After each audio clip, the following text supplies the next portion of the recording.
Ladies and gentlemen, thank you for listening. Thank you for downloading. And thank you for subscribing to the latest edition of the 12 Kyle podcast. I am 12 Kyle. Check this out. On this episode, what I want to do is I want to go back, right? Um, I've been doing this podcast for a while. And as we roll over into a new year, at the time of this recording is 2024. One thing that I kind of realized, particularly after I hit my 500th episode last year, is that I needed to do somewhat of a reset. And what I mean by that is kind of explaining to people, because you pick up new listeners and new followers all the time, right? Kind of explaining to people who may not have been here from day one to kind of explain how I got here. It didn't happen by osmosis. I didn't fall out of the sky. I didn't come down on an asteroid. But kind of giving you a little synopsis of me, 12 Kyle, and who I am. And again, it wasn't anything spectacular. As dope as I think I am, whatever level of success or perseverance that I think that I had, it came over a period of time. So I wanted to to quote Jay-Z, allow me to reintroduce myself to you, the listening audience. So how I got here. At the time of this recording, I am 51 years old. I don't feel like I'm 51. I don't think I look like I'm 51. The grays might say a little different, but as you can see on YouTube, if you're watching on YouTube, thank you for watching. But yeah, I don't feel like I'm 51. But no, it started way back in the day in 1972. I was born to my mother and father. I'm the oldest. There's me and my brother Damon. And then my father remarried and had my sister Karen. And so I think, well, let me just start from day one. I think the word that I got was the day that I was born, it snowed. And it was like 10 inches of snow. I was born in Newark, New Jersey. I'm from South Carolina, but I was born in New Jersey. And people always bug out, man, I didn't know you were from New Jersey. No, I'm not from New Jersey. I was born in New Jersey. We lived in New Jersey for almost 3 years, and then we moved to Florence, South Carolina, which is my hometown. And that was key because my parents didn't want me to grow up in Newark. And no shade to Newark, but I'm glad I didn't grow up in Newark either. My dad is from New Jersey, from Newark, and my mom is from Florence, South Carolina. And so they got married in 71, had me in 72, and they had already determined that Newark wasn't going to be a place where I grew up because you grew up fast. And they wanted me to grow up slow like anybody else and have a regular childhood. And I did. And so, yeah, I'm almost 3 years older than I was 3 school years older than my brother, Damon. And so, being the oldest, that comes with a level of responsibility. And it's not one that I take lightly. I enjoy actually being the big brother. Although now, me and Damon have always been close. So it's not like, I'm the big brother, but I'm still, we talk all the time. And there's not one decision that I'm going to make without checking with him first. Because I respect him and love him and, definitely appreciate his views on everything. And like I said, we grew up in Florence. Florence is a small place, relatively speaking. Florence probably growing up was probably about, 50,000 people. If that, it didn't seem that big. It didn't seem that small because you were really kind of confined to whatever area that you lived in. You didn't really, we ventured out. I had a great childhood. I did the stuff that everybody in my neighborhood did. We played outside, and you guys hear me talk a lot ad nauseum about being outside because outside was the dopest thing because everything happened outside. Like there was yeah, we had video games came around, and I remember I got a um, Atari 2600 like when I was 12, and I think when I was like 11, we got cable TV, and I used to spend hours watching uh, MTV, because that was something new, that was something different. I'd never seen music videos, and then eventually BT would come along, and I would become a huge fan of uh, Rap City and so forth and so on. But no, it was my childhood was really really dope. And it's funny because like I don't I don't downplay it because I really really enjoyed it, and I also kind of feel sometimes for people who have had rough childhoods. There was nothing rough about my childhood at all. Um, we didn't have a lot of money, but we were made to feel as if we did. Because I'll be honest, like my parents, I don't think if I had to guess, and I don't know the true number, I don't think my parents ever made like more than $30,000 a year. Um, and that's a guess. So I mean, by the time I had you know graduated from college and got my first job or so, well maybe my second job, but I mean I was making more than them, um, or what they had made. And so, but even in saying that, um, as far as my parents are concerned, they are easily, hands down, the biggest influences that I have in my life, and they're still with me here, on this planet. Um, and I really enjoy the fact that I can still talk to them and be in their ear. And again, my mom and my dad are two people that I still rely on for not so much as advice, but just talking to them, and we talk daily. Um, like I said, my childhood was really, really dope in Florence. Did a lot of things, played a lot of sports, and the one sport that I fell in love with was football. By the time I was 8 years old, I was playing organized football. So the cover art that you see, which really was the inspiration for this post, I want to say I was like 9.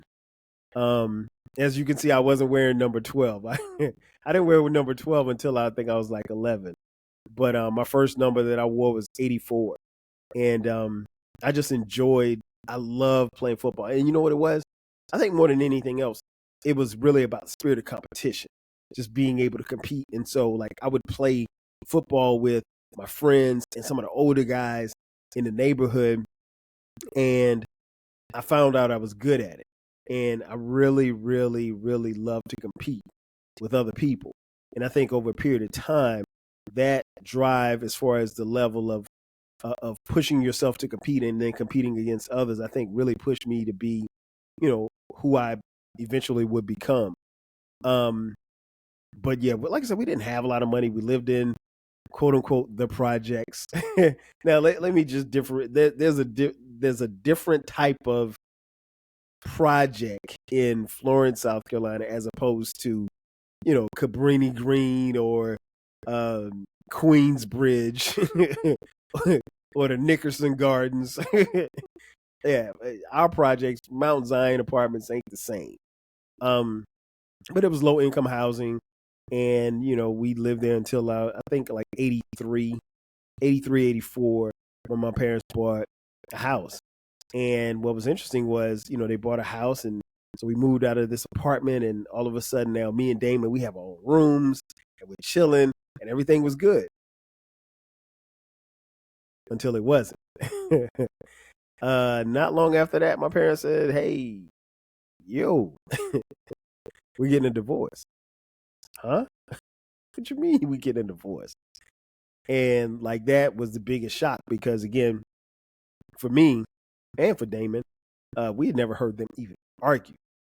Which is not something I can say my kids can say, but we never even heard them argue. So for it to go from chilling in the house, and we had a dog, and we were living the quote unquote American dream, by having home ownership. And what was dope was my school, McLaurin, was literally and figuratively at the end of my street. So it took me a minute to walk to school and a minute to get home.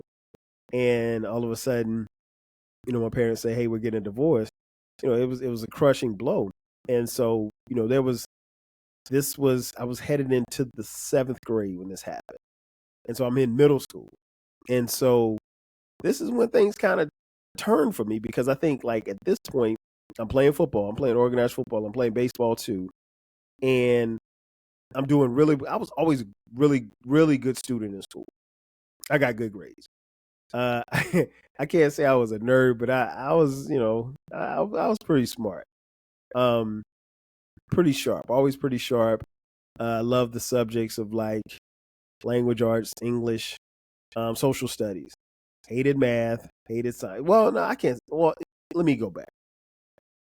In elementary school, I really liked math and science. Uh, by the time I got to middle school, math and science was god awful. I mean, hey, it is what it is. You can boo if you want. But yeah, it was just terrible. It was just terrible. So I was like, no, I'm not rocking with this.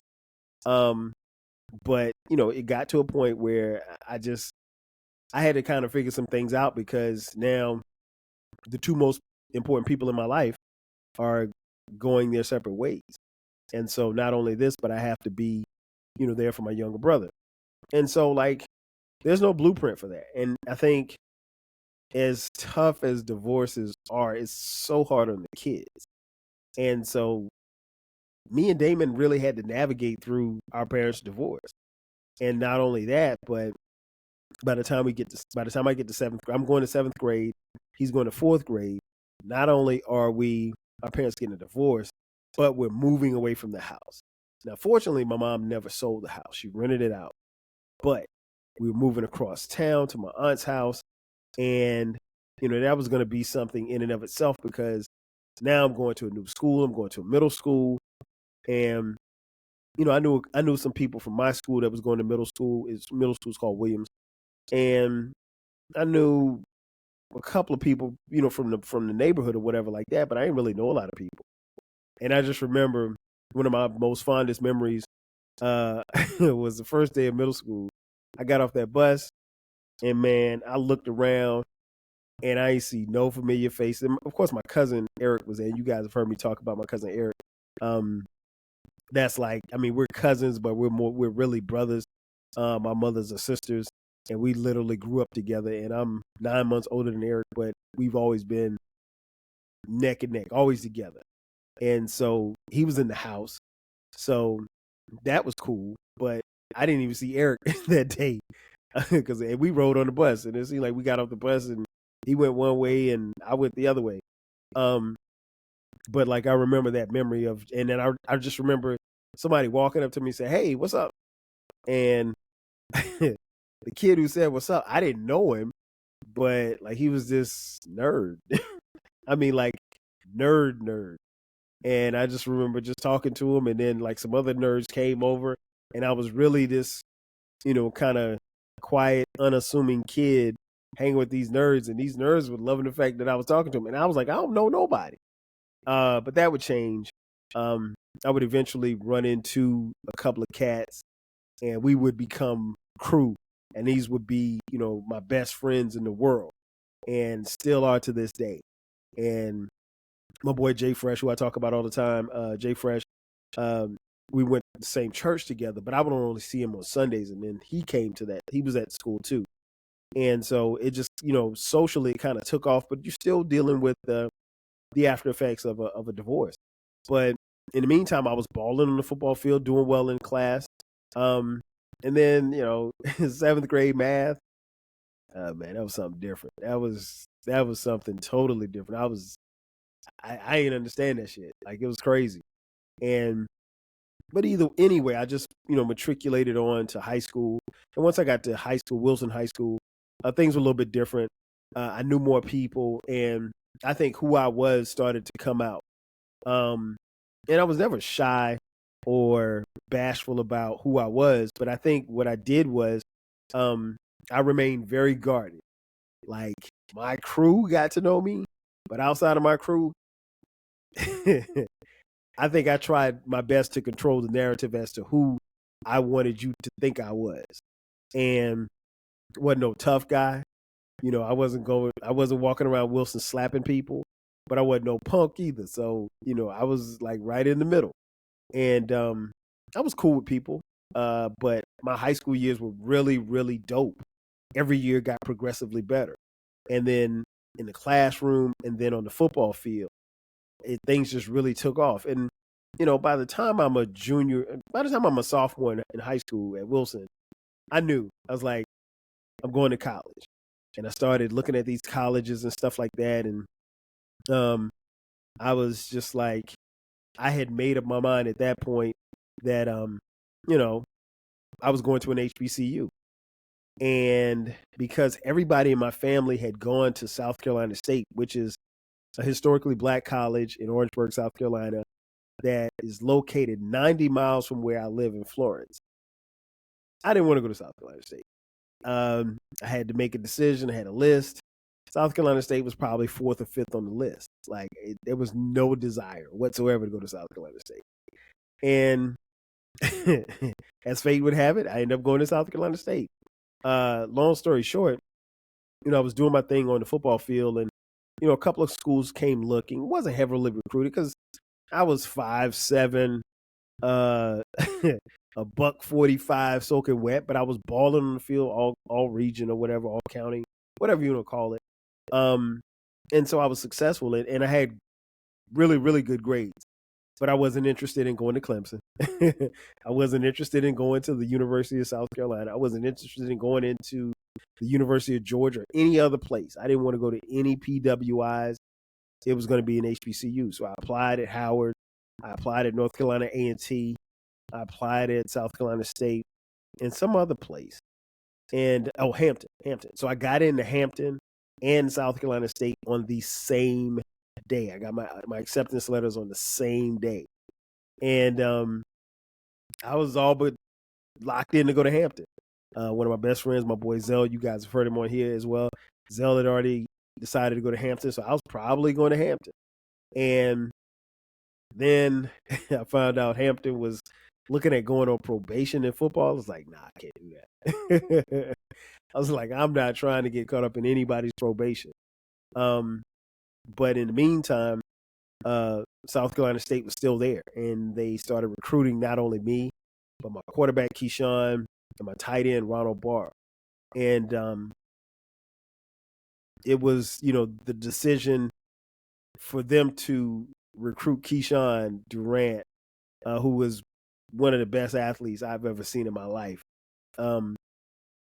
Once they started recruiting him, I was like, and then the recruiter, our offense coordinator, he pitched it to me. He said, hey, you can come to South Carolina State and you and Keyshawn and Ronald can recreate what you guys are doing here at Wilson. And we tore it up at Wilson. And so I was like, that sounded good. And it wasn't far from home. I was very familiar with the campus, everything. And then I knew Eric was going, and Eric's older brother, Mike, was already there. And so I was like, all right. And so the three of us, were committed to go to South Carolina State. And so I go to South Carolina State, and, even at Wilson, everything lined up pretty good. I had, I had relationships, never got too serious. But I had relationships, and those relationships, I think, helped, kind of form who I would become down the road. Still very much guarded, even in my relationships. Not letting young ladies get too close. Wasn't going to say the L word unless I meant it. Because my dad said, hey, man, don't ever tell a girl that you love her unless you mean it. He was like, that many people get hurt or die from that word. And that stuck with me. But, socially I was doing fine. And I go to South Carolina State, and it was one of the best decisions I'd ever made in my life. Everything flipped upside down. Everything changed. Everything. I can't say everything was perfect because I had my bumps in the road, and I've talked about them on other podcasts, and I'll talk about them more as other podcasts in the future come up. But it was a rough road, and I think one of the things that inspired this particular episode was there's a line in um, this song by Jay-Z and Eminem. The song is called Renegade. And in the song, Eminem says, I don't think you have a clue what it took for me to get here. And that line always stuck with me because I honestly felt like that. Like people would meet me, people would see me and they get to know me, befriend me, whatever. And they might know what they see in a classroom. They might know what they see on a football field. But you have no idea what it took for me to get there because along the way there were doubters. And I mean, like, I'll be honest, there was people in my family was like, you going to college? You going to play football in college? I don't think that's going to happen. And so I use that as fuel for my motivation to do what I had to do. And I don't think it was anything malicious by it. I just think everybody can't see your vision. And, I'll be honest, even in high school, I wasn't that focused. I was focused on football. I was focused on my schoolwork, but I mean, I was going to do what I had to do. But I wasn't like trying to kill it in the classroom. I wasn't trying to be valedictorian, but I mean, I was an AB student. And, I was very satisfied with my grades. Could I have tried harder in some subjects? Yeah, of course. But, I enjoyed what I enjoyed. But like I said, by the time I got to South Carolina State, it was really about that line. I don't think you have a clue what it took for me to get here or what I did to get here. And that became like my motivation. Not that the song was out, but I mean, I'm just giving you an example of my mindset was most people who met me had no idea what it took or where I came from or the mindset that it took to, get to where I was. And it's not like, again, I'm not from a big place. I'm not from, I wasn't ducking bullets on my way to school or anything like that. There weren't any gangs in Florence. It wasn't none of that stuff to distract most people and some of the people that I would eventually go to school with. But if you come up in a place and you don't really see a lot of people who have it in their mindset to get to a certain point and then keep pushing past that point, then you can fall victim to some of that mindset too. And I tell people all the time, like, for as much as I love my hometown, as much as I love my high school, as much as I love the people in that city, I knew the day that my mama dropped me off at college, I was never going back to Florence to live, ever. That was never going to be an option. It didn't matter if I stayed in Orangeburg. It didn't matter if I stayed in Booyakaville. I was never going back home because I think I'd outgrown it, and I just really gotten to the point where, like, once I left, I left. I mean, like, I would come back on, spring break and stuff like that, and for the summer, but coming back to live, it wasn't going to happen, and I was okay with that. And what I did was I found out a lot about myself, particularly in some tough times, when I was struggling in classes, and even some of the classes that I struggled in. Some of the struggles were, shall I say, self-inflicted. I mean, who gets an F in art appreciation? As I raise my hand. I mean, in art appreciation, I really got an F. I mean, is that possible? I don't know.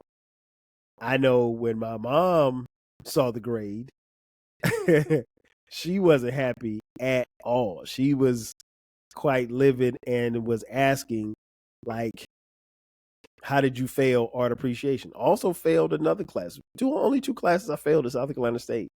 I failed art and I failed psychology. What? Yeah. I mean, I don't know what to tell you. I failed psychology. Well, I know what to tell you. I didn't go to class. So if you don't go to class, then yeah, stuff like that'll happen. And same for art. I didn't go to class. But even in all of that, like being a marketing major in the School of Business, which there'll be an upcoming episode about the School of Business. Shout out to Belcher Hall. Um, I think I learned a lot about myself because there's rarely self-doubt, especially that particular time. Rarely self-doubt, but you cannot have you cannot be burdened with self-doubt, but still have the mindset of how am I going to get this done? I mean, I go to South Carolina State, I'm playing football, but I'm not on football scholarship. Am I going to work to earn a scholarship? Am I going to take out loans? Am I going to graduate? I mean, all of this stuff is on me. And I know that there's no way I can mess this up because I can't go back home and I can't be like, hey, mom, can you give me $5,000? This just not going to happen. So I had to figure some things out. I had to figure a lot of stuff out. And both of my parents had and by the time I went to college, had some college, but they has gone as far as I had gone, and so they're not really sources of information, if you will. So I had to figure it out, and I think I did a pretty good job. So I go through school, play football. We won a championship, the Black College National Championship in 1994. Also, 1994, I meet this young lady who I wasn't even sure that I even liked. I didn't even look at her like that because she was younger than me.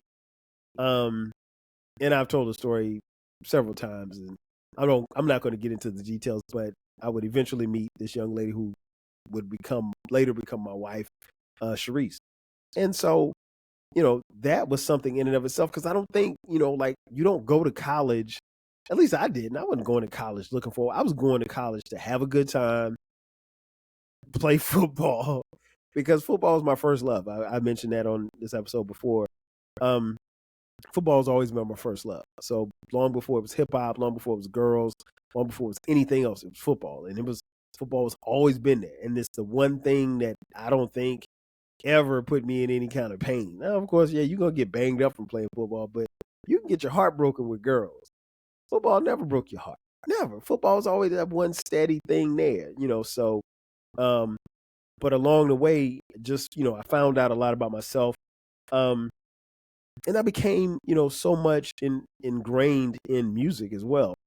If you've been listening to this podcast, you know that I'm a huge fan of music, huge fan of hip hop. I grew up in a house where music was played constantly. We had records, and my mom had records, and my dad had records, and then eventually they bought me records, and Damon got records, and we had our own little record collections, and music was constantly flowing in my house, and that's the one thing I think the technology kind of robbed me from here, is that with the advent of the internet, not a lot of music gets played in my house.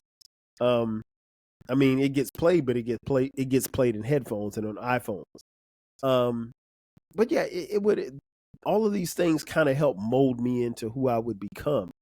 So I graduate, and I mean, I have to make a huge decision at this point because I'm graduating 1996, December 96, and my girlfriend, who I was living with, Sharice, at the time, we're living together, but like at this point, I've spent 5.5 years at South Carolina State. It took me 5.5 years to graduate. And those were the longest 5.5, but those were the best 5.5 years of my life. If I could jump in a time machine tomorrow, I'd do it all over again. I might work a little harder in some classes. Shout out to accounting. Shout out to financial management. But yeah, so it's like I had to figure out, like, okay, well, what's next? And then, I came up with the idea of moving to Atlanta in the summer of 97, and talked to Jay Fresh, and Jay Fresh said he wanted to do it too. And so we decided to move to Atlanta together, which I as I mentioned on a previous podcast, I just knew he was going to back out at the last minute. I didn't think for a second Jay Fresh was going to accompany me to Atlanta, and we came, and I've been here since 1997. And honestly, I don't know. I know for a fact I didn't plan to be here this long. It's not like I wanted to leave and go somewhere else, but I didn't plan on being here this long. But time happens, and you put your feet down and you plant your flag pretty much. In 1999, something would happen that would change my life forever, and that was becoming a father. Sharice gave birth. I didn't give birth. I was there though. Sharice gave birth to our first son, Dion, and that day, August 9th, 1999, changed everything for me.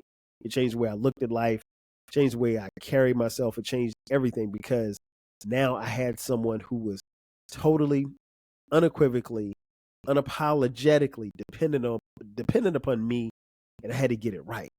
And I wanted to be like my dad. I wanted to be the best father in the world. And that's still a goal. And even having surpassed my parents financially, I say this all the time, and I really and truly mean it. I don't think, like, my goal is to be a better parent than they were. And for me, I think that's damn near impossible because they are the best. Like, you think your mom is dope? My mom is the greatest. My dad is the greatest.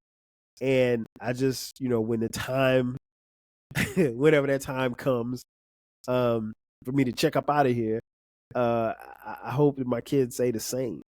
And so we had Dion in 99. We got married in 2000. 2001, we bought this house. And, 2002, we would have Cameron. And then 2006, we'd had Brandon. And then in 2011, we had our daughter, Skylar. So we had 3 boys and a girl. And nowhere in the mix did I ever think, like, I knew that even back in South Carolina State, I knew that I would get married one day. I knew that I'd have a child. I knew I'd have a son. What was interesting, I remember when she went to get the ultrasound, when she was pregnant with Dion, she called me because she was still in Orangeburg. I was in Atlanta. And she said, it's a boy. And I was like, yeah, you damn right it's a boy. He had to be a boy. But yeah, it was, over that time period, I get into the workforce, I'm working, and trying to do what I can to make a living, not just for myself, but a comfortable living for my wife and my kids.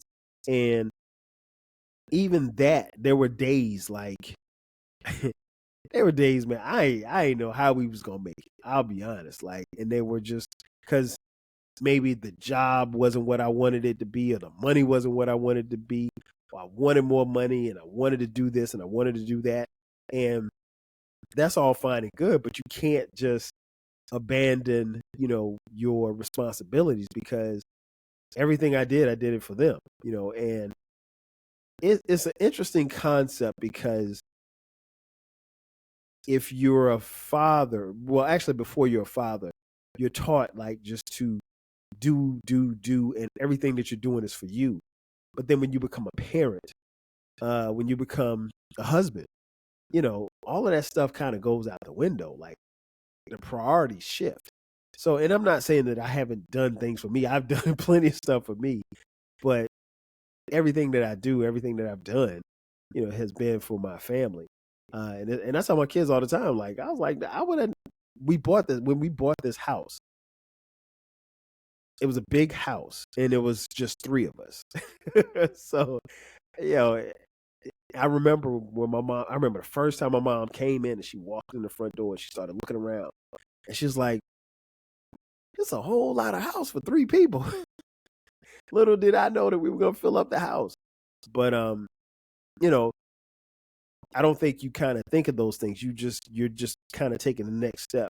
And to be honest, one of the many beauties about this podcast is that it's allowed me to, in my stories, in my experiences, look back. Because I think sometimes in the race that you run, we were always taught to, you know how horses race and they have the blinders on?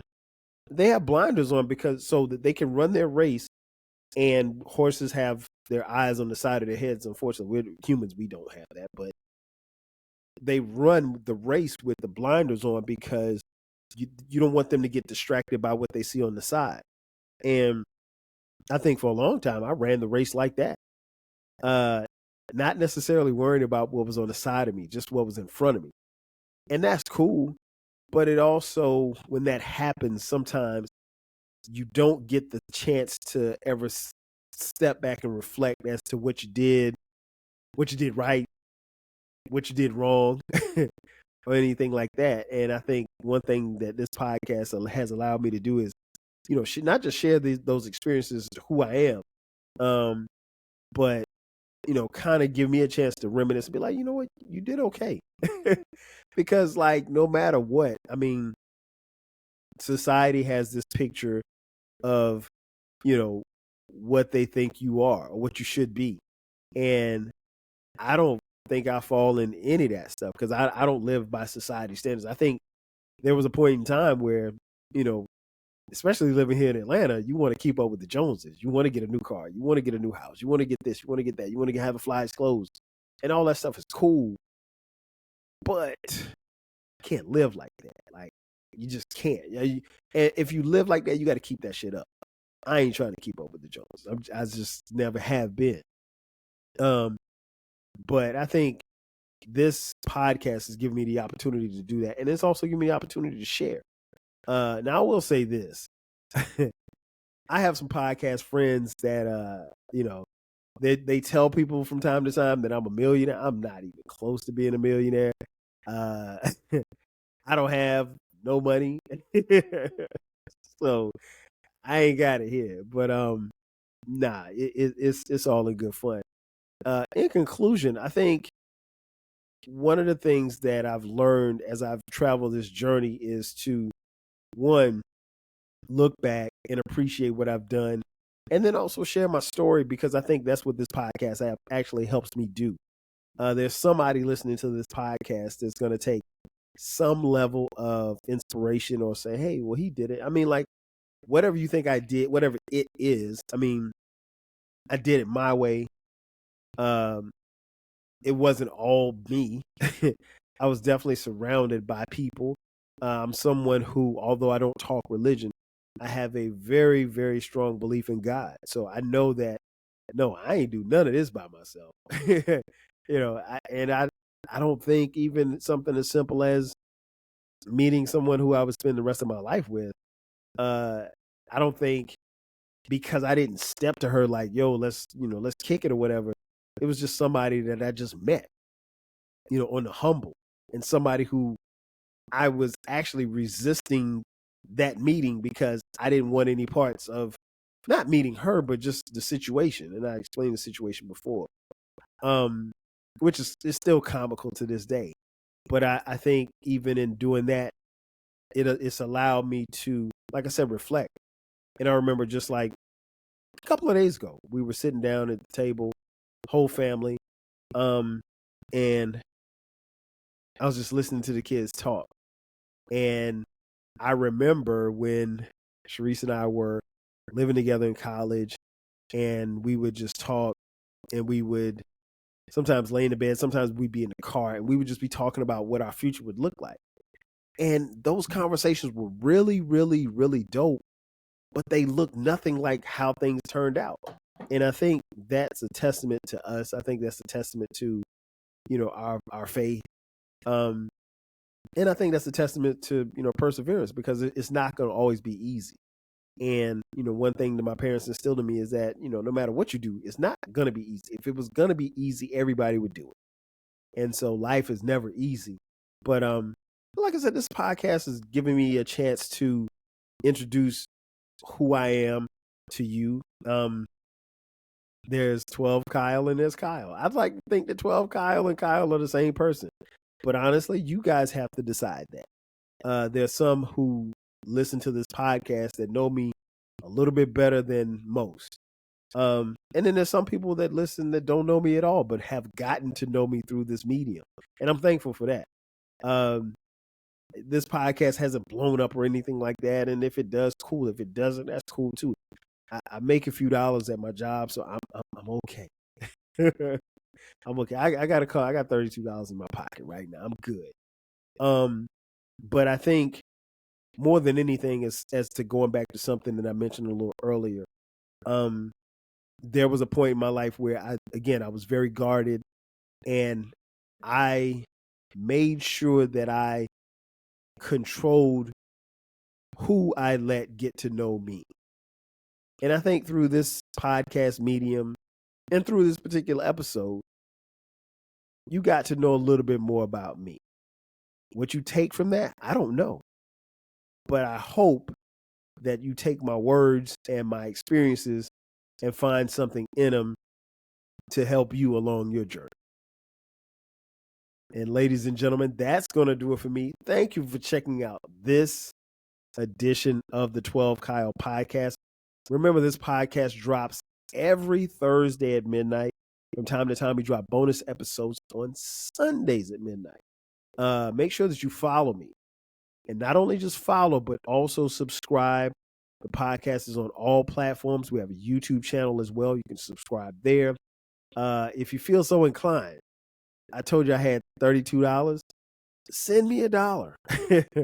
Hit me up on Cash App, $TWELVEKYLE.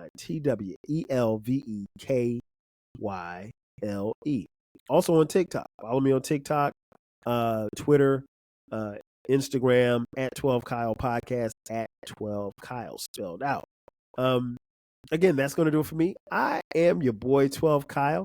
I'll catch you guys next time. 5,000.